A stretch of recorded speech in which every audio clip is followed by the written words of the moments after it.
Parfait. Donc là, on peut commencer. OK, là, je vois qu'il y a encore du monde qui rentre. Ils vont nous rejoindre un peu plus tard. Donc, bonjour à tout le monde. Aujourd'hui, nous allons parler de la salubrité alimentaire, sans surprise. Et surtout en salubrité alimentaire, on va se concentrer sur la transformation numérique, mais dans le secteur de la salubrité alimentaire. Mon nom est Tanguy Etoga. Je suis le président fondateur de Normex. Normex, qui est une compagnie au Canada, au Québec, donc à Gatineau, pour ceux qui sont du Québec. Et notre objectif, c'est de transformer l'industrie agroalimentaire à travers la transformation numérique. Donc, le but d'aujourd'hui, c'est de vous donner l'information sur la transformation, dans des statistiques de transformation numérique et surtout des avantages que vous pouvez en retirer par rapport justement à vos activités actuelles. Donc, avant de commencer, j'aimerais ça lancer un mini sondage pour voir un peu d'où est-ce que vous écrivez, d'où est-ce que vous, comment dirais-je, où est-ce que vous êtes.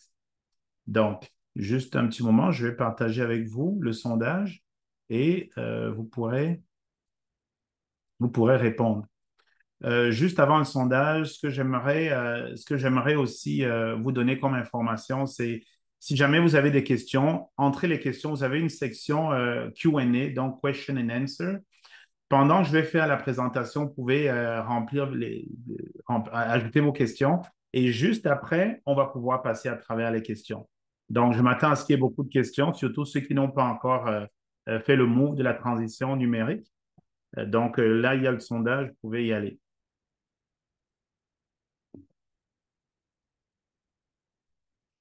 On va encore attendre un tout petit peu. Il y a la moitié des personnes qui ont répondu. On attend l'autre moitié. On est à 68%, 62%, 75%.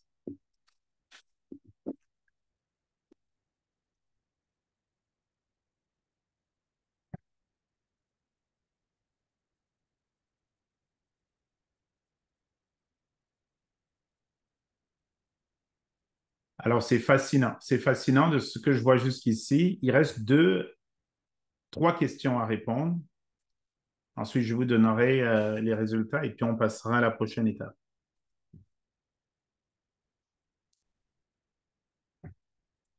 Donc, il ne reste que deux questions.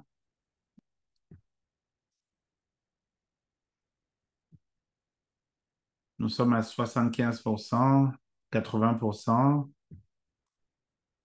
Et parfait. Donc, tout le monde a répondu.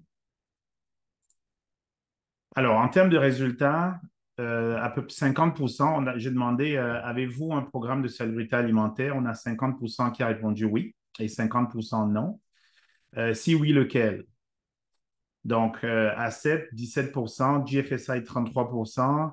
Ensuite, on a un 17%, ça c'est l'Agence canadienne d'inspection des aliments. Et aucun, on a 50% quand même.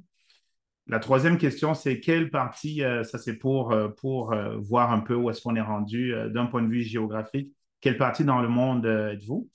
Dans quelle partie du monde? Donc, Amérique, c'est 83%. Ensuite, Afrique, c'est 17%. OK, donc, ça, c'est juste pour se connaître un peu. Donc, alors, on va passer à la prochaine étape. Donc, comme je disais tantôt, on a une heure. L'heure va se passer en deux étapes. Donc, la première étape, c'est vraiment, ce sont les statistiques. Je vais vous montrer. Et en deuxième étape, c'est des idées de transformation numérique au sein de votre propre entreprise. Donc, ici, je vous montre des statistiques canadiennes, mais on va parler aussi des statistiques d'ailleurs. Donc, c'est pour ça que j'ai marqué en bas et ailleurs. Donc, ici, on parle uniquement de la transformation numérique et on parle des rappels. Donc, au Canada, c'est 220 rappels par année. Donc, 220 rappels par année, ça occasionne à peu près, on va dire, 350 millions de dollars. C'est énorme au niveau des rappels. Et ce chiffre-là de 220 rappels par année, il augmente d'à peu près 2% par année, ce qui est beaucoup. Donc, toute l'industrie, et il y a plusieurs acteurs dans l'industrie, hein. C'est des transformateurs, c'est des producteurs, c'est des agriculteurs, c'est des consultants, c'est d'autres compagnies de services qui travaillent, des formateurs aussi qui travaillent pour justement supporter l'industrie et puis réduire le nombre de rappels. Et donc, aux États-Unis, donc ailleurs, imaginez ce chiffre est doublé. Donc, au lieu de 220, on parle d'à peu près 460, 463 si mon chiffre est bon, rappels par année. Et ça occasionne plus de 500 millions de dollars, plus de 700 millions de dollars à l'industrie. Et donc, c'est vraiment, l'impact est énorme. Il s'en va des fournisseurs, des détaillants, des consommateurs, etc., qui reçoivent l'impact vraiment de tout ceci, quoi. Alors, d'un point de vue salubrité alimentaire, il y a plusieurs vraiment catégories qui ont un impact au niveau de la salubrité alimentaire. Et puis la première catégorie, c'est tout ce qui est les règlements.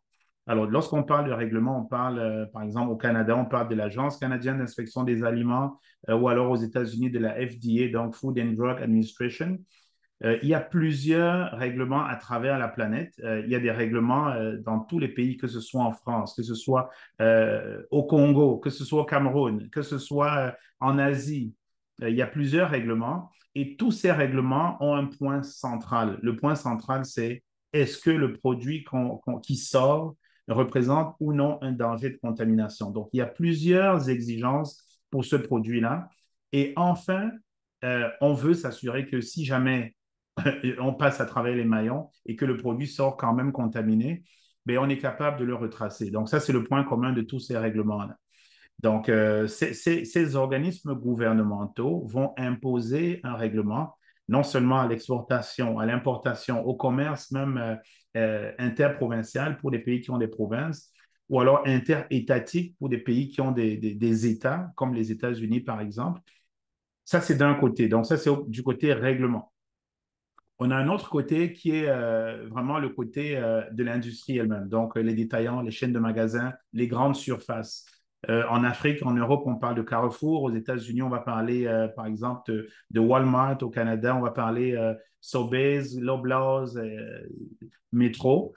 Et donc, toutes ces chaînes de magasins-là, étant donné qu'elles reçoivent plus de 80% de tout ce qui se mange et tout ce qui se boit, et donc, du coup, l'impact pour les consommateurs est immense, ces chaînes de magasins se regroupent pour imposer à l'industrie, donc aux transformateurs et aux producteurs, des normes.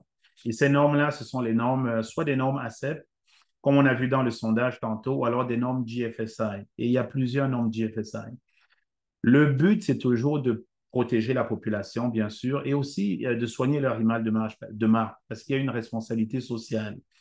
OK, donc ça, c'est imposé. Maintenant, l'étape d'après, on va parler un peu statistique et je veux revenir vraiment là-dessus pour vous dire, au fur et à mesure qu'on y va, n'attendez pas à rentrer vos questions dans tout ce qui est Q&A et à la fin, on va passer à travers chacune de vos questions pour aller vraiment dans le détail. Si jamais je suis allé trop vite dans un aspect ou un autre. OK? Donc, après ceci, on va passer à l'étape pratico-pratique même qui est la démonstration de comment est-ce que concrètement vous allez pouvoir être aidé. Alors, il y a un organisme qui s'appelle Market and Markets, qui est très connu, donc qui dit, par exemple, que la taille du marché de la transformation numérique devrait croître. Et ça, on le voit déjà. On parle d'une croissance d'un peu moins de 20% par année. Donc, ça, c'est juste une statistique. Et là, depuis 2021, on parle de 521 milliards de dollars US à 127 milliards de dollars. Ça, on passe en 2026. Ça, c'est la transformation numérique. Donc, les dépenses en matière de transformation numérique devraient atteindre 3,4 billions, donc un milliard de dollars américains d'ici 2026. Donc, ça, c'est pour montrer comment l'industrie est en train de transformer, est en train de passer du papier, en fait, vers des solutions informatisées. On va parler du pourquoi après. Pourquoi est-ce que subitement l'industrie est en train d'aller vers là? Ça, c'est la deuxième étape. Alors là, on parle de global. Les statistiques que j'ai données sont des statistiques de global. Qu'en est-il de l'industrie agroalimentaire? Ce qu'on a constaté, mes confrères et moi, même l'industrie, c'est que l'industrie agroalimentaire traîne souvent un tout petit peu de la patte lorsqu'on parle de transformation numérique. Et on va entrer dans les raisons du pourquoi tantôt. Parce que dans toutes les autres industries, ça a déjà commencé. On voit que depuis la COVID aussi, dans l'industrie agroalimentaire, le boom est assez important quand même. Mais ça a pris un bon 10 ans. Et ça a pris surtout la COVID. Alors, toujours le Market Research Future, donc ils ont fait une étude récente et puis l'objectif de l'étude, c'était de voir dans l'industrie agroalimentaire quelle est la tendance. Et donc, ils ont regardé les 10 dernières années, ils se sont rendus compte que la tendance est quand même assez forte. On parle de l'industrie agroalimentaire qui devrait atteindre la somme de 13,6 milliards. Donc, ça, c'est uniquement pour l'industrie agroalimentaire et c'est pour 2023. Donc, c'est pour décembre 2023. Et selon leur récente étude, pardon, on est vraiment en voie d'atteindre et même de le dépasser, l'industrie agroalimentaire. La COVID a beaucoup aidé parce que lorsqu'ils ont commencé l'étude, le Market Research Feature, bien sûr, personne n'avait prévu la COVID. Donc, la COVID a accéléré encore plus cette tendance-là parce on s'est rendu compte que finalement, il y a plusieurs personnes qui peuvent travailler à distance et qui peuvent avoir un travail au moins aussi efficace que lorsqu'ils sont sur place en industrie. OK? Donc, le 13,6 milliards de dollars, là, qu'est-ce que ça démontre tout simplement? Ça démontre vraiment un potentiel, non seulement un potentiel immense, mais aussi ça démontre que le changement est en cours. Donc, tout le monde regarde déjà la rationalisation des processus de production, l'amélioration de l'expérience client, ainsi de suite. Là, je commence à entrer un peu dans les raisons, mais c'est ce qu'on va voir tout de suite là. Quelles en sont les raisons? Alors, pour ce qui est des raisons, pourquoi est-ce que, il y a cette transformation numérique? Les raisons sont simples au niveau de la transformation numérique. Par exemple, on se rend compte que le rythme opérationnel est de plus en plus effréné. La COVID a accéléré ça également.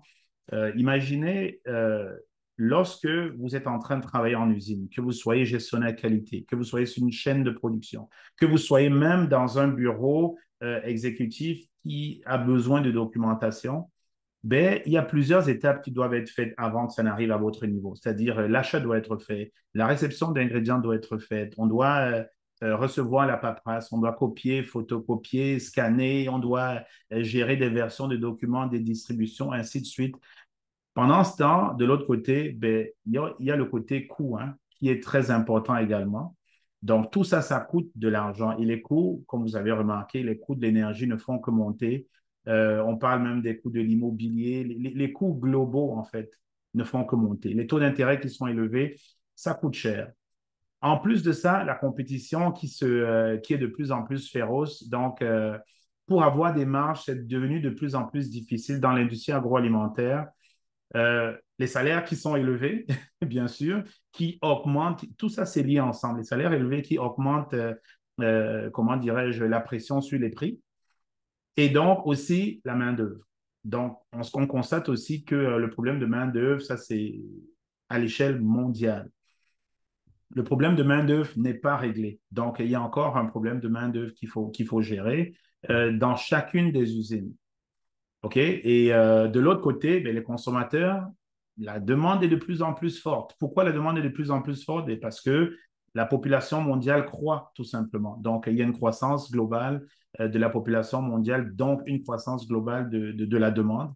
Donc, ça fait vraiment tout ça est lié. Qui dit demande dit coût supplémentaire.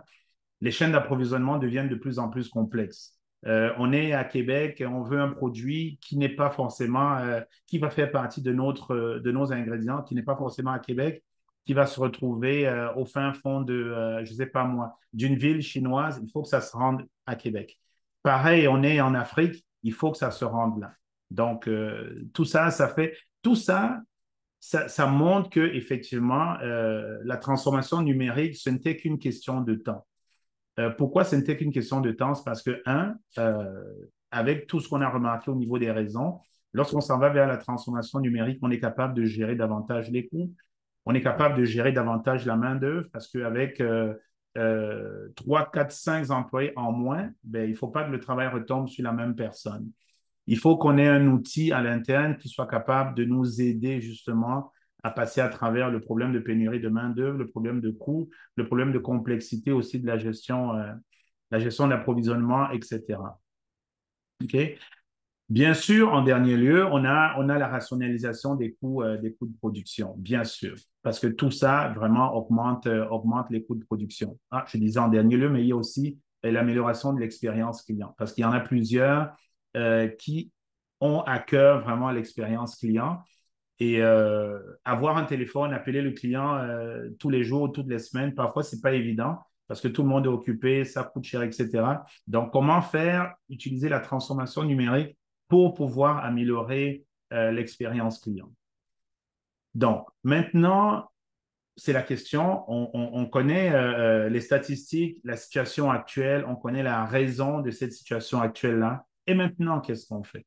Qu'est-ce qu'on fait maintenant? Alors, avant de passer à maintenant, je vais vous parler un peu de qui est Normex, qui nous sommes, pour ceux qui ne nous connaissent pas. Nous sommes une compagnie comment dirais-je, de technologie, donc dans les logiciels. Et je suis le président fondateur de cette compagnie-là. Donc, pour faire une petite histoire, mais très, très, très rapide, j'ai obtenu mon baccalauréat en sciences et technologies des aliments à l'Université Laval. Ça, c'est au Québec. Et après plusieurs années dans l'industrie agroalimentaire, on a lancé Normex en 2018. Et la raison pour laquelle on a lancé Normex, je vais parler un peu rapidement de qui est Normex, c'est justement parce que dans l'industrie, on s'est rendu compte que les compagnies qui sont qui ont un programme de salubrité alimentaire qui est implanté, ou alors qui veulent implanter un programme de salubrité alimentaire ont beaucoup de mal. Ils ont du mal, pourquoi? Un, parce que lorsque le programme n'est pas implanté, elles se demandent souvent, ben, au fait, par où est-ce qu'on commence? Est-ce qu'il faut embaucher du monde? Il y a une pénurie de main-d'œuvre. Est-ce qu'il faut embaucher des consultants? Parfois, il y a une pénurie de main-d'œuvre au niveau des consultants également. Parfois, le coût est élevé. Il y a plusieurs raisons. Donc, il y a plusieurs compagnies qui nous ont approchés, qui nous ont demandé, est-ce que c'est possible de développer une solution dans ce sens-là? C'est exactement ce qu'on a fait. Et donc, la solution vient supporter l'industrie dans le sens de justement aider à implanter la norme. La deuxième raison, c'est qu'il y a des compagnies qui ont déjà implanté la norme. Et ces compagnies-là, ben, elles roulent, mais se rendent compte que ça leur coûte cher. Oui, elles sont capables d'avoir le 98%, le fameux 98% lors de l'audit, mais ce 98%-là coûte cher parce il faut copier, photocopier, scanner, il faut gérer plusieurs documents à l'intérieur de l'usine et puis parfois ça rend les coordonnateurs ACEP ou bien les directeurs qualité, les directrices qualité, ça les rend fous et ça les rend folles. Pourquoi? Parce qu'il y a trop de paperasse à gérer, en plus de gérer les coûts. Donc la solution vient éliminer toute cette paperasse-là et gérer tout le système de manière intelligente. Donc, ça, c'est la raison pour laquelle Normex a été créé. Et le problème que ça règle, c'est exactement ça que je suis en train de montrer. C'est la gestion du papier, bien sûr, la sécurité. Il ne faut pas perdre des données parce que ça arrive qu'on perd des données. Lorsque l'auditeur arrive pour auditer le système qualité, ben, on doit avoir tous les documents. S'il demande une inspection préopérationnelle, par exemple, d'avril 2022, on ne veut pas avoir à chercher pendant une demi-heure. On veut que ce soit disponible tout de suite. Ça, c'est vraiment important de l'avoir. Bien sûr, ça nous tient également à cœur les dégâts environnementaux. Okay? Parce que juste, la demande est tellement forte sur toutes les industries qu'on coupe les arbres, on fait des déforestations pour le papier, on connaît tous les changements climatiques que ça apporte. Donc, on s'en va vers une économie qui est une économie beaucoup plus responsable et puis beaucoup plus numérique, on va dire ainsi, quoi. Et donc, du coup, beaucoup plus responsable. Ça, ce que ça fait en bout de ligne, c'est qu'on est capable de gérer les coûts. Justement, parce qu'on n'a plus de coûts de paperasse, on n'a plus de coûts de matériel de bureau. C'est vers là que l'industrie est en train d'aller. Mon message par rapport à ça, c'est de dire, c'est de sensibiliser par rapport à ça et de dire, étant donné que l'industrie est en train d'aller vers là, compte tenu de tous les chiffres que j'ai donnés précédemment, étant donné que les compétiteurs sont au courant que l'industrie est en train d'aller vers là, on ne veut pas être les derniers. Parce que c'est toujours les premiers qui vont vers là qui ont raison. Pourquoi? Parce que ce sont des solutions qui existent déjà. Et parmi les solutions qui existent, bien sûr, il y a plusieurs solutions et toutes ces solutions-là, elles sont acceptées par l'ensemble des gouvernements aujourd'hui. Pourquoi? Parce que l'ensemble des gouvernements aujourd'hui investissent en subventions également pour des solutions numériques. La transformation numérique, c'est vraiment, on est en plein dedans. On parle, par exemple, de la petite à la moyenne, à la grande entreprise. On parle, par exemple, vous avez probablement entendu parler du blockchain. Ça, on commence à très, très, très haut niveau, au niveau du blockchain. C'est des investissements beaucoup plus importants, mais là, on parle de la grande entreprise. La petite, la moyenne entreprise, ça peut être des solutions, par exemple, comme les solutions des logiciels de salubrité alimentaire, des logiciels d'approvisionnement, des logiciels de gestion de la comptabilité, ainsi de suite, ainsi de suite. Dans le cadre de ce webinaire, on s'arrête aux solutions de salubrité alimentaire. Il y en a plusieurs qui existent. Celle que je connais le mieux, bien sûr, c'est la nôtre. Et puis, c'est de celle-là dont je vais parler aujourd'hui, mais il y en a beaucoup. Donc, vous pouvez regarder sur Internet également. Si après le webinaire d'aujourd'hui, ce sont les informations qui vous parlent, vous pouvez toujours me contacter pour avoir plus d'informations. Mon rôle aujourd'hui, c'est vraiment de vous montrer quels sont les avantages à éliminer tout de suite la paperasse. Vraiment, quand on dit tout de suite, là, c'est pas demain, mais c'est vraiment aujourd'hui. Pourquoi? Parce que euh, l'avantage est immédiat, si je peux m'exprimer ainsi, quoi. Donc, en termes de solutions, c'est vraiment d'aller vers le numérique. Et qu'est-ce que ça procure le numérique? Ça procure tout de suite que l'accessibilité aux informations est quasi instantanée. Quel que soit l'endroit où vous êtes, il y a plusieurs solutions numériques, mais la solution numérique par excellence, c'est ce qu'on appelle le SaaS. S-A-A-S. Qu'est-ce que ça veut dire le SaaS? Ça veut dire que vous vous connectez, vous avez juste besoin d'avoir une connexion Internet. Vous avez un nom d'utilisateur, comme par exemple votre courriel, et puis un mot de passe. Et voilà, vous avez accès à une plateforme. Qu'est-ce que vous donne la plateforme? Elle vous donne l'ensemble de toutes les exigences GFSI, toutes les exigences ACEP dont vous avez besoin. Assainissement, pré-op, ainsi de suite. Donc, toutes les données sont sécurisées. Vous connaissez sûrement AWS, qui est la solution d'Amazon au niveau de la sécurisation de l'information. On ne peut pas faire mieux que ça. Il y a aussi Microsoft Azure. On ne peut pas faire mieux que ça d'après la technologie qui est existante aujourd'hui. Les raisons sont multiples. On sauve les arbres, il y a une économie aussi qui est faite, bien sûr. OK? En termes de résultats, ben, c'est de ça un peu dont je parlais tout à l'heure, c'est zéro paperasse. En 1 ou 2 mois maximum, il n'y a plus de paperasse. L'efficacité est améliorée de 30%. Ça, on parle d'efficacité opérationnelle, de 30%. Bien sûr, la satisfaction des employés, parce qu'il n'y a aucun employé qui aime remplir la paperasse. Ça n'existe pas. Pourtant, au niveau de la solution informatique, ça fait partie de ces tâches quotidiennes. Ce qu'on a remarqué en termes de coûts, c'est que les compagnies sauvent entre 10 et 15 000 dollars par année. OK? Alors, la transformation numérique, j'aimerais m'arrêter 2 petites secondes juste pour voir la transformation numérique de votre rendement peut-elle être limitée par la taille de l'entreprise? Ça, c'est une très bonne question. Je voulais parler de cette question-là tout de suite parce que j'ai vu que c'est rentré, j'ai vu que c'était important. La transformation numérique, bien sûr, elle est limitée par la taille de l'entreprise. Pourquoi est-ce qu'elle est limitée par la taille de l'entreprise? Parce que une entreprise qui a 2 employés va avoir une transformation numérique beaucoup plus rapide qu'une entreprise qui a 200 employés. Parce que qui dit 200 employés dit une multiplication de processus papier. Il faut y aller vraiment un à un dans les processus. Par exemple, on va dire au niveau, par exemple, de la salubrité alimentaire, on va commencer avec le processus la gestion des températures, par exemple. Au lieu d'aller dans le frigo tous les matins et puis de prendre notre cartable avec le papier, on va dire, on rentre tout de suite dans la solution numérique. Check. Le lendemain, on va avec l'assainissement. Check. Ensuite, on va avec la pré-op. Check. Ainsi de suite, ainsi de suite. C'est comme ça qu'on est capable de faire la transformation numérique. Et donc, oui, ça va en fonction de la taille de l'entreprise. Donc, on va y aller au cas par cas. OK.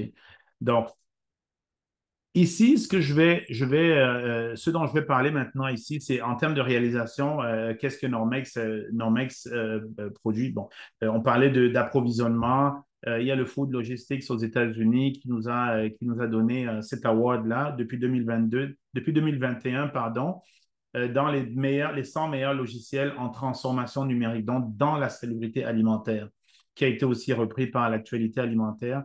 Là, on est au Canada, aux États-Unis, et puis on est aussi en Afrique, au Moyen-Orient également, donc à Dubaï. Et l'objectif de ce qu'on fait, c'est aider, supporter l'industrie dans la transformation numérique. C'est vraiment ce qu'on fait. En termes de produits que je vais vous montrer d'ailleurs, vu qu'on parle d'une démonstration, on se connecte, on a une liste de tâches à faire, on fait nos tâches, terminées. Et les tâches qui sont faites sont exactement les tâches que le règlement demande, exactement les tâches que ACEP ou bien GFSI demande. Parce qu'aussitôt qu'on a fait les tâches, on est prêt pour notre audit ACEP. Donc, c'est aussi rapide et c'est aussi simple que ça. C'est vraiment vers là que l'industrie est en train d'aller.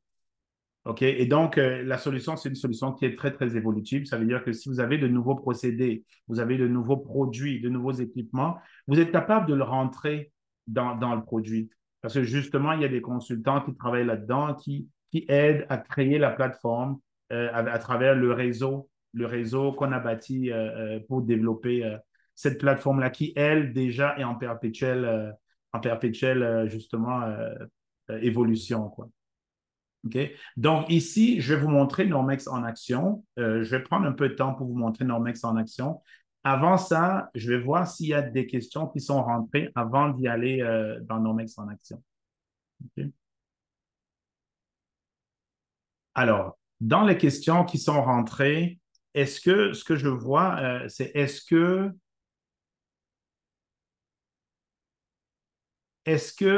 là, au niveau de la transformation numérique, est-ce que on parle de transformation numérique également dans les logiciels de comptabilité? Oui, oui, bien sûr. Tout ce qui est logiciel fait partie de la transformation numérique. La transformation numérique, ça peut aussi être des robots. Ça peut être beaucoup de choses, la transformation numérique. L'idée, en fait, c'est de s'éloigner le plus possible de la paperasse. C'est ça l'idée de la transformation numérique. Donc, étant donné qu'on est éloigné de la paperasse, on est capable d'améliorer l'efficacité opérationnelle et on est capable de rencontrer les normes. Dans notre cas, l'angle qu'on attaque, c'est un angle sur la salubrité alimentaire. C'est vraiment l'angle le plus important présentement. Donc, en attendant qu'il y ait d'autres questions, on va passer sur le logiciel lui-même. Je vais vous montrer, avant d'aller sur le logiciel, je vais vous montrer des évaluations qui sont faites au niveau de la transformation numérique pour que vous ayez une bonne idée. Si vous allez, par exemple, sur normex.ca, vous allez voir des évaluations des compagnies qui nous ont donné du feedback, qui nous ont dit comment est-ce que la transformation numérique les a aidés. OK, donc, dans plusieurs cas, les raisons sont différentes. Donc, dans un cas, par exemple, ici, BadMonkey, la transformation numérique a accéléré leur implantation ACEP, justement. Parce qu'habituellement, l'implantation ACEP prend 12 mois. Ils ont réussi à le faire en 5 mois parce que c'était aussi rapide. On a un autre exemple ici. Eux, leur transformation numérique, c'était plus une économie d'échelle qu'ils essayaient de faire. Ils avaient 5 employés en qualité. Qu'est-ce qu'ils ont fait? C'est qu'ils se sont rendus compte qu'avec la transformation numérique, ils pouvaient passer à 2 employés et 3 autres, ils les ont mis en production. Tout de suite, le gain était 60 000 tout de suite au niveau des opérations. OK? Et donc, ainsi de suite. Hein, ainsi de suite. Une autre, Slipakov, qui est située en Ontario, au Canada, qui transforme en 4 mois. En 4 mois, ils ont la certification. Pourquoi? Parce que le système est fait ainsi. Vous voyez, par exemple, ça, je vais vous donner des petits exemples. Ici, dans l'exemple que je vais vous donner tout de suite, c'est que lorsque vous êtes dans les normes de salubrité alimentaire, qu'est-ce que les auditeurs, ou alors quelles sont les exigences? L'exigence, c'est que d'un côté, il doit y avoir une surveillance qui doit être faite. Ce qu'on appelle la surveillance, comme vous savez, c'est l'action de faire la tâche. On va faire la tâche pour nous assurer que la tâche est faite et qu'il n'y a pas de non-conformité. Ensuite, il y a une autre partie qui est la vérification. La partie qui est la vérification, c'est de s'assurer que la gestion documentaire est bien faite. Donc, dans la transformation numérique, ici dans Normex, ce qu'on a fait à travers le logiciel, c'est qu'on a mis ces deux profils-là, ces deux actions, l'action de surveillance et l'action de vérification. Donc, ce que je vous montre présentement, c'est l'action de vérification. Donc, on va pouvoir voir comment est-ce que c'est fait. Donc, vous entrez, vous êtes gestionnaire qualité, vous entrez sur votre plateforme le matin. Au lieu d'avoir votre pile de documents à signer, vous allez entrer sur la plateforme. Vous allez voir tout de suite en partant quel est le statut de tout ce que vous faites présentement. Et lorsque j'entends statut, c'est quoi le statut des non-conformités? Je vois que j'ai 8 non-conformités qui sont ouvertes. Si je m'en vais dans les détails, je suis capable de voir dans les détails tout de suite en cliquant là-dessus, je vais voir mon analyse de tendance. Donc, je n'ai pas besoin d'aller dans 3, 4, 5, 6 documents. J'ai tout de suite accès à mon analyse de tendance. Je vois par exemple que 10 plus 20 plus 25, ça fait quoi? Ça fait 55%. Donc, je vois que 55% de toutes mes non-conformités c'est soit un nettoyage inadéquat, des erreurs humaines et puis des matières étrangères. Je me focalise là-dessus. Voilà ce que je dois régler. Je vois par exemple que voilà, ça me prend 10 jours pour fermer une non-conformité. Ça se calcule automatiquement. C'est tout ça qui est la transformation numérique. Entre le moment où vous ouvrez une non-conformité et le moment où vous fermez la non-conformité, il y a un rapport qui est fait et puis ça vous donne ce rapport-là. Ça vous dit, ça vous prend 10 jours pour fermer la non-conformité. Est-ce que vous êtes à l'aise avec ça? Est-ce que c'est votre statistique? Check. L'autre chose que ça va vous montrer, par exemple, ça va vous montrer, juste un petit moment, ça va vous montrer, est-ce que dans les plaintes, OK, si je m'en vais par exemple dans les plaintes, vous allez pouvoir gérer vos plaintes par type de plainte et vous allez pouvoir gérer vos plaintes par produit. Donc ici, la donnée ne s'affiche pas, mais c'est parce qu'on n'a pas rentré des produits. Mais si vous rentrez des produits, vous allez voir une catégorisation par produit également, ce qui vous donne accès justement à l'information tout de suite. Vous voyez, la gestion des fournisseurs est dans le système également. C'est quoi la gestion des fournisseurs? Comme vous savez, vous avez votre liste Excel présentement de tableau des fournisseurs. Vous devez approuver les fournisseurs par rapport à l'information qu'ils vous envoient. Donc ici, dans Normex, l'information est faite directement sur la plateforme. Donc, on a un module qui s'appelle module de fournisseurs. Vous allez rentrer tous les fournisseurs. Une fois que vous allez rentrer les fournisseurs, ils vont tomber dans la section non approuvés parce qu'ils ne sont pas approuvés. Un courriel est envoyé aux fournisseurs sans même votre intervention et le courriel leur dit, mais, monsieur, madame le fournisseur, merci de télécharger vos documents, que ce soit des certificats, que ce soit la réponse à vos questionnaires. Bref, toute l'activité que vous faites papier présentement qui vous prend énormément de temps. Parce que je sais que présentement, vous envoyez des demandes aux fournisseurs, il y a juste 30% qui reviennent comme d'habitude. Vous devez faire des relances, etc. Ça se gère automatiquement sur la plateforme. Même que lorsqu'il reçoit le courriel, s'il clique directement sur le courriel, ça l'amène vers son interface à lui. Il peut envoyer directement toutes ces informations que vous voyez en temps réel. On va dire, par exemple, ce fournisseur-là, il a envoyé sa documentation. Une fois que sa documentation voit, c'est un certificat. Si je clique ici sur voir, le certificat va s'afficher automatiquement. Ça, c'est le certificat du fournisseur qui s'affiche automatiquement. C'est un peu dans ce sens-là et là, ça classe tous les documents. Les dates d'expiration des certificats, ça vient chercher l'information automatiquement. Et donc, vous n'avez pas besoin de gérer cela avec le fournisseur. Ça se met automatiquement. À la relance part parce que vous avez déjà une date qui est affichée ici. Le système comprend tout de suite qu'il faut faire une relance à cette date-là. Lorsqu'il y a des fournisseurs qui ne répondent pas, vous pouvez gérer le système pour faire des relances automatiques ou alors vous pouvez tout de suite sélectionner le fournisseur qui ne relance pas et dire, ben, moi, je veux lui envoyer une relance tout de suite. Ou alors, ben, moi, je veux lui envoyer une relance, je ne sais pas moi, dans une semaine, dans 2 semaines, etc. Vous êtes en contrôle de ça. Pourquoi? Parce que vous voyez tout de suite ceux qui répondent et ceux qui ne répondent pas. L'objectif, bien sûr, pour l'audit, et ça, vous le voyez tout de suite sur votre plateforme, c'est d'avoir 100% dans la section fournisseur. Là, ce que ça me dit lorsque je rentre dans mon module de fournisseur, ça me dit que 33% des fournisseurs sont approuvés. Vous visez 100%. La transformation numérique également, c'est la santé-sécurité. Parce que ce qu'on va faire, c'est salubrité, qualité et santé-sécurité. Dans les tests de qualité, vous pouvez mettre toutes sortes de tests de qualité. Des analyses sensorielles, des analyses physico-chimiques. Ça le prend tout. Donc, au lieu d'avoir ici le papier, ici Excel, là Power BI, ici, je ne sais pas moi, Google Sheet, tout est centralisé et puis tout est géré de manière automatisée. Tout ce qui est la gestion de vos efficacités, au fur et à mesure que vos opérateurs sur les lignes prennent des températures, font des assainissements, la pré-op, donc l'inspection préopérationnelle, la microbiologie, même des formations, tout ça s'en va tout de suite sur votre tableau de bord parce que les formations sont gérées également dans le système. Ça s'en va sur votre tableau de bord. Vous êtes capable de voir tout de suite qu'est-ce qui se passe en temps réel. La gestion des CCP, que ce soit des températures, que ce soit de la cuisson, du refroidissement, etc., c'est géré. Les températures, on parlait de ça tantôt. Vous êtes capable de voir également en temps réel, si je veux par exemple dire, voilà, je veux voir du 1er juin au, on va dire jusqu'à maintenant, qu'est-ce qui se passe qu'est-ce qui se passe dans mes températures. Vous êtes capable de le voir tout de suite. Donc, si je viens dans mes frigos, je vais voir qu'est-ce qui se passe tout de suite dans mes frigos. OK? Et là, vous pouvez changer d'un frigo à l'autre. Ça va vous montrer exactement qu'est-ce qui se passe d'un frigo à l'autre. OK? C'est comme ça que vous allez gérer votre système. Bien sûr, si vous êtes en dehors des limites de contrôle, vous avez une alarme qui va arriver, quoi. OK? Donc, ça, c'est la partie tableau de bord. La partie gestion documentaire, exactement, c'est exactement comme ce que je disais tout à l'heure, c'est votre gestion documentaire, elle ne se passe pas sur les fichiers Excel, elle ne se passe pas sur des fichiers Word ou bien sur du papier, elle va se passer directement en ligne. Si vous n'avez aucun système, comme j'ai vu 50% de toute notre audience aujourd'hui, qui est quand même nombreuse, 50%, on n'a pas de système.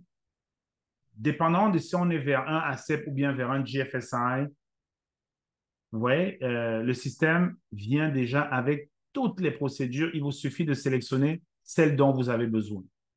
OK? Je vais vous donner un exemple de procédure. Disons, par exemple, voilà la gestion des réclamations qui sont les plaintes. Voilà, j'ai cliqué là-dessus. Le système vient rempli de procédures. Est-ce que vous pouvez modifier ces procédures-là? Oui. Si je clique ici sur éditer, je peux modifier la procédure. Là, ça devient comme une sorte de document Word en ligne. OK? Là, je vois qu'il y a une question qui est rentrée par rapport à ça. La question qui est rentrée, c'est, OK, je m'attendais un peu à celle-là. La question qui est rentrée, c'est est-ce que les procédures gèrent les versions? Est-ce que le système gère les versions de procédures? La réponse est oui, le système gère les versions de procédures. Je vais me prendre une note et je vais vous montrer comment le système gère les versions de procédures. Ça veut dire que lorsque vous passez d'une procédure à l'autre, est-ce que vous avez besoin d'écrire révision 1, révision 2, etc.? La réponse est non, parce que ça, c'est fait automatiquement. Si je change une virgule ici, si je change un mot, je remplace, etc., le système va gérer la version automatiquement. Et en plus de ça, le système va gérer les distributions. Donc, ce que ça veut dire, c'est que tous vos opérateurs vont avoir tout le temps les dernières révisions de documents. En gros, c'est ce que ça veut dire. Donc, l'ancienne révision est enlevée et puis la nouvelle révision écrase l'ancienne. Si vous avez un client, que ce soit un client, un inspecteur du gouvernement, etc., qui vous demande de partager des procédures, vous pouvez lui envoyer une procédure, vous pouvez aller vers fichier PDF. Toute la procédure va sur le PDF avec votre logo, ainsi de suite. Ou alors, vous pouvez partager tout simplement ici. Il y a l'option de partager vos procédures. Vous allez mettre la langue du fournisseur, comment dire, de l'entité externe. Vous allez taper le courriel et vous allez partager la procédure. Et là, il va pouvoir voir la procédure. Comment est-ce que la procédure et les révisions sont annotées? On a ici ce qu'on appelle un journal des événements. Et ça concerne non seulement toutes les procédures, mais ça concerne également tout ce qui se passe dans Normex. Donc, que ce soit les inspections qualité, l'assainissement, la pré-op, vous allez voir la date à laquelle ça a été fait, l'heure à laquelle il y a eu le changement, qui a fait le changement, qu'est-ce qu'on a ajouté. Parfois, c'est qu'est-ce qu'on a ajouté, qu'est-ce qu'on a enlevé, on a remplacé tel par tel. Donc, vous allez pouvoir le voir tout de suite pour chacun des événements qui se passent dans Normex. Donc, ça va être la partie procédure, gestion documentaire, etc. OK. L'autre question que j'ai ici, que je vois, c'est lorsque, par exemple, les opérateurs vont faire l'activité, comment est-ce que le gestionnaire qualité va approuver l'activité? Donc, ça, c'est une excellente question. Comment est-ce qu'il va approuver l'activité? Je vais vous donner un exemple et là, vous allez comprendre comment est-ce qu'il va approuver l'activité. On va le faire ensemble, cet exemple-là. OK? Dans l'exemple, je vais ouvrir volontairement la section opérateur. Donc là, on est dans la section opérateur. L'opérateur est sur sa ligne de production. Vous voyez que l'opérateur, lui aussi, il a un tableau de bord. L'opérateur peut choisir sa langue. Si l'opérateur n'est pas francophone, il est anglophone, il n'y a aucune importance, tout se change en anglais. Si l'opérateur parle juste espagnol, il n'y a aucune importance, tout se change en espagnol. Vous voyez le menu ici. Donc, juste pour les besoins du webinaire, on va rester en français. L'opérateur va rester en français ici et lorsqu'il va se connecter avec son téléphone, sa tablette, son ordinateur, en haut à droite, c'est marqué tâches en attente. Tâches en attente, lorsque je vais cliquer sur mes tâches en attente, Je vais voir tout de suite mes tâches en attente. Donc, qui sont les tâches que je dois faire aujourd'hui? Je vois par exemple que je dois faire ma température, je dois faire mon assainissement, ma pré-op, mon inspection de bâtiment. Bref, j'ai une série de tâches qui apparaissent. Au tout début, on va aller vers ACEP ou bien on va aller vers GFSI et toutes les exigences vont apparaître là-dedans en fonction de leur fréquence. Ça veut dire que lorsque la tâche apparaît, c'est le moment où l'opérateur doit faire sa tâche. Faisons-le ensemble. La température, on va cliquer sur exécuter la tâche. Ça apparaît tous les jours. Okay? On va cliquer sur exécuter la tâche et donc le module de température apparaît. Vous allez voir par exemple que ici, voilà, je vais couleur 1, couleur 2, etc. Donc, si je sélectionne ici, couleur 1, je mets 4 degrés. Couleur 2, je mets 3 degrés. Par exemple, freezer, ça c'est le congélateur, je mets moins 25. Donc, room 1, je vais mettre 5, par exemple. Ici, je vais mettre 10, ainsi de suite. Là, je vais mettre 3. Une fois que c'est fait, je vais soumettre. Maintenant, dépendamment des compagnies, il y a des compagnies qui prennent l'humidité relative. Vous avez l'option de le faire. Il y en a d'autres qui n'en prennent pas. Donc, une fois que c'est fait, on est capable d'aller vers soumettre ici. Admettons, par exemple, que, voilà, on est dans le couleur 1, on est à l'extérieur des limites de contrôle. On est, par exemple, à 7 degrés. Je veux faire soumettre. Là, je ne peux pas faire soumettre parce qu'il va me dire, veuillez rentrer une mesure corrective. Donc là, je vais mettre ma mesure corrective ici. Donc ça, c'est vraiment la transformation numérique qui est capable de vous aider dans ce sens-là. Là, je l'ai fait. Qu'est-ce qui arrive lorsque je le fais? Deux choses. La première, c'est que ça s'en va directement dans mes enregistrements. Ça, c'est un enregistrement qui est auditable. L'auditeur, c'est ça qui va l'intéresser à regarder. Donc, dans ma salle ici, voici la température que j'ai faite. J'ai mis ma mesure corrective. Voici la personne qui a fait ses mises. Ma salle 2, ainsi de suite. Toute cette information-là va aller dans le module du gestionnaire parce que c'est le gestionnaire qui va faire l'approbation. Donc, si je reviens dans le module du gestionnaire ici, je m'en vais dans approbation en attente. Vous allez voir que j'ai 3 fiches d'approbation à faire. Vous voyez par exemple que j'ai mon déchargement de camion, j'ai mes températures que je viens de faire tout de suite et j'ai mon inspection des bonnes pratiques. Je peux rentrer ici pour voir plus de détails et je vois par exemple que dans mon inspection de mon déchargement de camion, door is sealed, oui, c'est conforme, je peux sélectionner et fermer. L'inspection que je viens de faire pour la température, vous voyez qu'elle s'affiche ici. Tout est affiché là. Et je vois que voilà, defrost là, ça me donnait ma mesure corrective. Je peux sélectionner et fermer. L'autre chose, c'est que lorsque je suis vraiment confiant de ce que je fais, je peux tout sélectionner et je fais approuver. Lorsque je fais approuver, il me demande est-ce que vous voulez vraiment approuver? La réponse est oui. Là, j'ai un formulaire qui est 100% approuvé. Donc, si je reviens dans mes températures, par exemple, on a pris l'exemple de température, vous allez voir une différence. Vous allez voir maintenant que tout ce qui a été fait, ça met Tanguy a fait la tâche, ça va mettre Jean a approuvé la tâche et ça va mettre ma date d'approbation qui est la date d'aujourd'hui, par exemple. Si j'approuve demain, il va me donner la date de demain. Ça, c'est un mot, ça, c'est un formulaire qui est prêt. Et c'est comme ça pour tous les formulaires. Donc, ce que je veux vous imaginer en termes de transformation numérique, c'est peu importe là où vous êtes, tous les formulaires qui sont rentrés, que ce soit la température, la pré-op, le chargement de camion, le déchargement de camion, une formation, etc., vous allez pouvoir voir ce qui est rentré, l'approuver, ce qui est rentré. Okay? Donc, ça vous donne une idée. Et puis, l'auditeur, si l'auditeur veut, par exemple, il arrive, il vous dit, donnez-moi, par exemple, la pré-op du 5 janvier, et vous n'avez qu'à taper ici le 5 janvier, c'est tout. Donc, je n'ai qu'à venir ici, j'ai dit, voilà, je veux le 5 janvier. OK? Et puis, je fais chercher. C'est tout. OK? Donc, si je veux juste pour le 5 janvier, je vais venir du 5 janvier au 5 janvier, bien sûr. Là, ça va me donner juste une seule date. Je fais chercher. Et donc, une fois que je le fais, par exemple, je vois que le 5 janvier, je n'avais pas de pré-op. Si je veux, par exemple, prendre toute la semaine du 5 au 12, je vais faire mon 5 au 12. Je vais voir, est-ce que j'ai eu de l'information là-dedans? Oui, j'ai eu des prises de température le 11 janvier, le 10 janvier. Vraiment, toute la semaine, là, j'ai eu 2. C'est comme ça qu'on est capable d'aller beaucoup, beaucoup plus vite. Ça, ce que ça veut dire, c'est qu'on sauve une demi-heure à 1 heure, peut-être même 1 heure et demie par jour de travail. Si on multiplie par le nombre de jours travaillés, ça va quand même assez vite. Okay? Donc, je vais passer à l'autre question. L'autre question, c'est est-ce que le logiciel nous permet de garder une version d'une procédure en cours de modification et l'approuver, publier après? La réponse est oui, ça le fait un peu différemment, c'est-à-dire lorsqu'on est en train de travailler sur une procédure, on est capable de sauvegarder cette procédure-là. Une procédure sauvegardée a quand même une version. Elle a quand même la date à laquelle la procédure a été sauvegardée. Elle a quand même le nom de la personne qui a sauvegardé la procédure.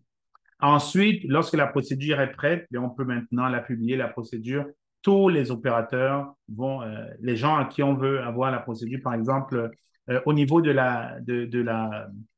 comment dirais-je, de la réception, de l'expédition, etc. Si on veut qu'ils aient accès à la procédure, on va leur donner accès à la procédure. Donc, la prochaine question, c'est, j'ai bien aimé la gestion des fournisseurs. Est-ce qu'on peut inclure plus de documents pour chacun, certificat, fiche technique? C'est une excellente question, Younes. Alors, la gestion des fournisseurs, on peut inclure tous les documents dont on a besoin. Vous pouvez inclure les certificats dans la gestion des fournisseurs. Vous pouvez inclure les fiches techniques des produits. Vous pouvez inclure, parce qu'il y a aussi des certificats qui sont biologiques, halal. Il y a plusieurs sortes de certificats que vous allez pouvoir inclure. Vous allez aussi inclure tous les, comment dirais-je, vous allez inclure tous les, parce que vous avez des questionnaires de fournisseurs. Et je sais qu'il y a plusieurs compagnies qui incluent des questionnaires par fournisseur. Donc, vous avez un questionnaire, par exemple, pour les fournisseurs de matières premières, vous avez un autre pour les fournisseurs de produits chimiques. Parfois, ce n'est pas le même questionnaire. Donc, il suffit de sélectionner quel type de questionnaire. Vous mettez votre questionnaire, c'est ce que votre fournisseur voit. Et c'est comme ça que vous allez pouvoir l'approuver. Vous allez voir, c'est beaucoup plus rapide, c'est beaucoup plus efficace. Parce que s'il y a un fournisseur qui ne complète pas, vous le voyez tout de suite et vous faites la relance tout de suite. Okay? Donc, c'est un peu cela. Prochaine question, toujours au niveau des fournisseurs. Je vois que les fournisseurs, alors, toujours au niveau des fournisseurs, l'autre question, c'est est-ce qu'il y a une relance qui est faite? Oui, il y a une relance qui est faite. Je l'ai dit tantôt, c'est que la relance qui est faite, lorsque les fournisseurs mettent leur certificat, il y a aussi la date d'expiration qui est attachée. Normex comprend tout de suite, s'il y a une date d'expiration, il faut que Normex regarde est-ce que ce certificat est valide ou non. Si le certificat n'est pas valide, il va le dire tout de suite au fournisseur. Si le certificat est valide, la relance est faite à l'expiration du certificat. Donc, c'est un peu, le processus de fournisseur. Alors, un autre processus, continuez à rentrer les questions. C'est bien que ce soit aussi interactif, c'est très apprécié. Alors, on continue à rentrer le prochain processus qui est très important pour la transformation numérique. Vous voyez comment la gestion de l'analyse de danger est très, très compliquée avec le papier. C'est-à-dire, il faut rentrer les ingrédients, faire l'analyse, rentrer les produits, faire l'analyse au niveau du procédé de fabrication. Alors, dans le système, dans Normex, comment est-ce que c'est fait? Vous avez une section ingrédients là-dedans. Vous allez pouvoir rentrer vos ingrédients. Lorsque vous rentrez vos ingrédients, et tout ça, ça peut être téléchargé de manière automatique aussi, quoi, avec des fichiers Excel, fichiers CSV. Vous allez pouvoir, on a créé toute une série de catégories ici, OK, par ingrédient. Ça, c'est très important parce qu'imaginez, dans chacune des catégories, il y a une énorme analyse de risque qui est faite. Donc, ça, c'est pour accélérer votre implantation. Lorsque vous inscrivez l'ingrédient, vous allez pouvoir mettre les catégories d'ingrédients et là, ça va apparaître comme ça. Imaginez toutes sortes d'ingrédients chez vous. Vous avez vos produits, vous avez la catégorie d'ingrédients. Qu'est-ce que ça fait ça donne comme information? Ce que ça dit, c'est que ça vous dit par exemple que votre formulaire 2, qui est le matériel entrant, il est déjà prêt. Je vais vous donner un exemple. Je m'en vais dans mon matériel entrant qui est un formulaire GFSI et un formulaire ACEP également. Vous avez toutes mes catégories d'ingrédients en fonction de des ingrédients qu'on a créés qui est déjà prête ici. Le formulaire 2 est prêt. Ces catégories d'ingrédients là vont tout de suite vers le plan ACEP, donc qui est l'analyse de danger. Si je m'en vais dans mon analyse de danger, juste là, vous avez dans l'analyse de danger 3 onglets qui fait l'analyse de danger globale. Donc, on a les ingrédients et les matières entrantes, on a les étapes de procédé et puis bien sûr, on a tout ce qui est contamination croisée qui est super important. La partie verte, c'est la partie active. Restons un peu sur les ingrédients et matières entrantes. En fonction des ingrédients qu'on a sélectionnés, voici ce que vous voyez. Vous avez breuvage alcoolisé, voilà toute votre analyse de danger qui est faite automatiquement. Donc, que ce soit les dangers chimiques, physiques ou biologiques, c'est fait. On vous propose même où est-ce que les dangers sont contrôlés. Vous avez la probabilité, la sévérité qui est proposée. Imaginez que tout ceci est entièrement modifiable.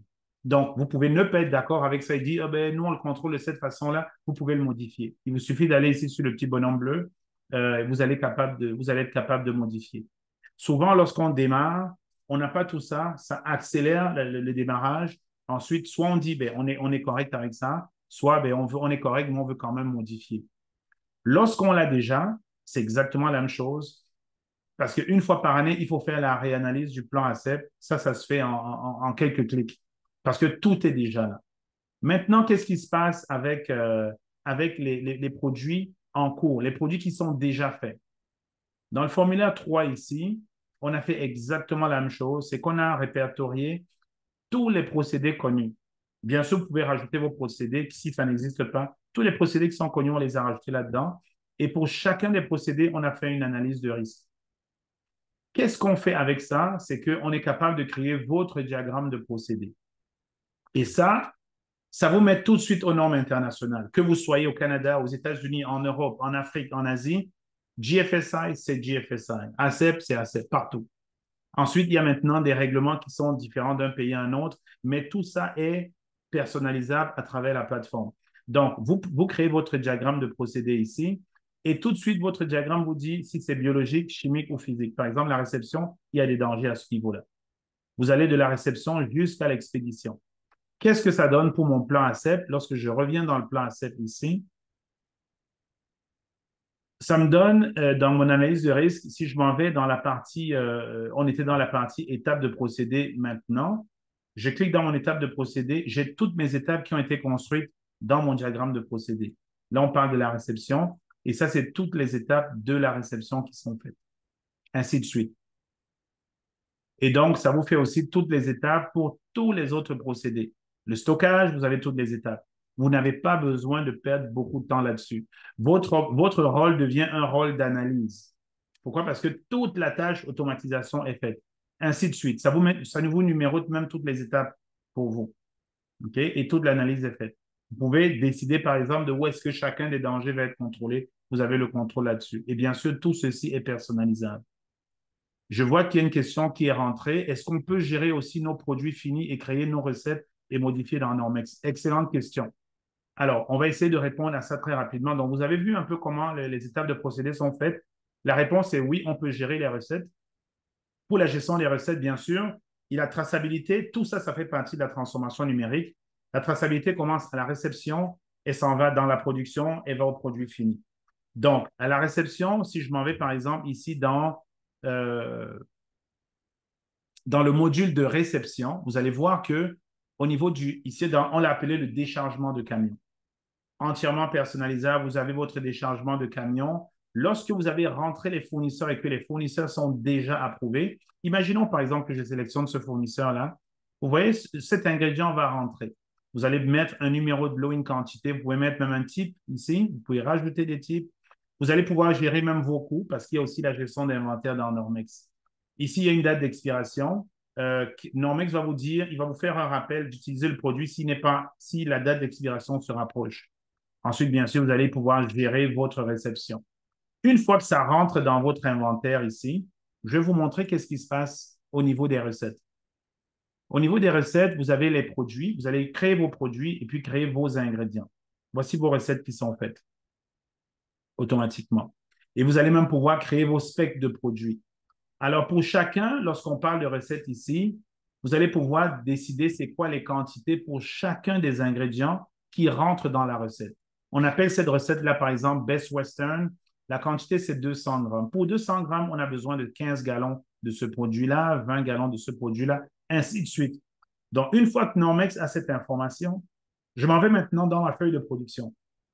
Une fois de plus, tablette, téléphone cellulaire, ordinateur. Dans ma feuille de production, je suis capable de gérer mon produit en cours ou mon produit fini. Lorsque je décide, par exemple, de faire mon fameux Best Western, vous voyez que j'ai mon produit en haut qui est créé et puis j'ai toutes mes recettes en bas. Je vais dire, OK, j'avais fait ma recette en grammes, je veux par exemple 700 grammes de ce produit-là. J'ai besoin de quoi? Mes quantités s'affichent automatiquement. Donc, je peux rentrer mon numéro de lot ici pour chacun des ingrédients. Vous voyez, les numéros de lot, ils sont, vous ne les tapez pas, vous allez les sélectionner en fonction des lots que vous avez rentrés. C'est comme ça que la traçabilité va se faire de la réception à la production, à la livraison. Même que vous allez pouvoir, pour ce numéro-là, on va dire, par exemple, je fais mon clapet, le numéro Niki fini, je veux rentrer un autre numéro de lot du même ingrédient, je sélectionne clapet et là, je peux sélectionner un autre numéro de lot. Donc, j'ai deux ingrédients du même numéro de lot, je peux le faire à l'infini. Vous avez votre rapport de production qui est fait tout de suite en dessous. Donc, j'ai mon produit fini, j'ai mon numéro de lot, la quantité produite, les emballages qui ont été rentrés vont faire partie de cette recette-là. J'ai mes ingrédients, vous voyez les ingrédients que j'ai utilisés avec le numéro de lot pour chacun des ingrédients et des produits finis. Lorsque l'auditeur arrive, c'est un seul clic et puis vous avez l'historique de chacune des choses qui a été rentrée en production. Donc, j'espère que ça répond un peu à la question. Maintenant, vous avez bien sûr la gestion de l'inventaire pour ça, pour savoir qu'est-ce qui a été, qu'est-ce qui est allé où, comment, etc. L'inventaire, bien sûr, va vous donner la valeur de l'inventaire, mais va tout de suite vous dire aussi pour chacun des produits, pour chacun des ingrédients, quelle est la valeur de l'inventaire, où est-ce que ça a été utilisé, etc. Okay? Par exemple, si je m'en vais sur celui-là, je veux calculer la quantité utilisée. Il va me donner toutes les recettes dans lesquelles c'est parti. Il va me dire aussi tous les fournisseurs qui ont fourni cet ingrédient-là, ainsi de suite. Et ça, c'est pour chacun des numéros de lot. Okay? Donc, bien sûr, il y a plusieurs domaines comme ça. Il y a le domaine de la qualité également, où on va faire tous les tests de qualité. On va faire les tests au niveau comment dirais-je, des CCP également. Donc, tout ça va se rentrer là-dedans. Okay? Et donc, juste pour finir, parce que je vois qu'il nous reste 1 minute, je vais prendre une dernière question. La question que je vois ici, c'est pour les températures qu'on avait ici. Est-ce qu'il y a une possibilité de prise de température automatique? Donc, c'est une excellente question. La réponse est oui. Il y a maintenant, dans Normex, on a travaillé sur des sondes où vous êtes capable de mettre une sonde dans vos frigos si vous ne voulez pas rentrer la température à la main. Vous mettez la sonde dans le frigo et la sonde rentre la température dans Normex pour vous. Elle prend la température du frigo et vous rentre l'information dans Normex. Et donc, vous avez exactement le même graphe.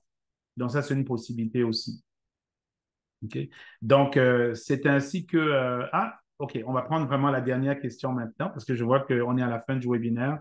Est-ce qu'on peut créer nos propres documents, certificat d'analyse, fiches techniques, bons de travail? Absolument. Vous allez pouvoir créer un bon de travail. Le bon de travail, vous allez pouvoir l'assigner, par exemple, un responsable de la maintenance. Il va travailler là-dessus. Il va pouvoir mettre les coûts. Ensuite, lorsqu'il finit, le bon de travail vous est remis et vous allez pouvoir, bien sûr, vérifier si c'est fait correctement. Donc, vous pouvez le faire ainsi, oui. Pareil pour les specs de produits, vous pouvez les générer directement là-dedans. Les certificats d'analyse est généré, ensuite, il est exportable vers PDF, par exemple, le certificat d'analyse. Oui. Alors, ce que je vous recommande, c'est pour justement, je vais partager nos coordonnées. Si vous voulez continuer la discussion, je vais partager nos coordonnées. Comme ça, vous allez pouvoir nous contacter pour justement continuer la discussion si vous êtes intéressé à transformer davantage votre système de transformation alimentaire. Okay? Donc, vous allez pouvoir passer du papier vers le numérique et sauver beaucoup de temps grâce à ça. Donc, je vais le garder affiché encore 2 minutes et puis on va pouvoir fermer le webinaire. Donc, Tanguy _etoga@normex.ca ou encore info @normex.ca si c'est plus rapide. OK? Donc, je vous remercie beaucoup pour votre présence nombreuse aujourd'hui et j'espère que ça vous a été utile pour que vous voyez un peu comment est-ce que la transformation numérique peut accélérer votre processus et vous garder comme on dit, in the game là, dans le maintien de la sécurité alimentaire. Donc, je vous remercie et puis passez une excellente fin de journée ou alors fin de soirée pour ceux qui sont en soirée. Merci. Bonne journée à tout le monde. Au revoir.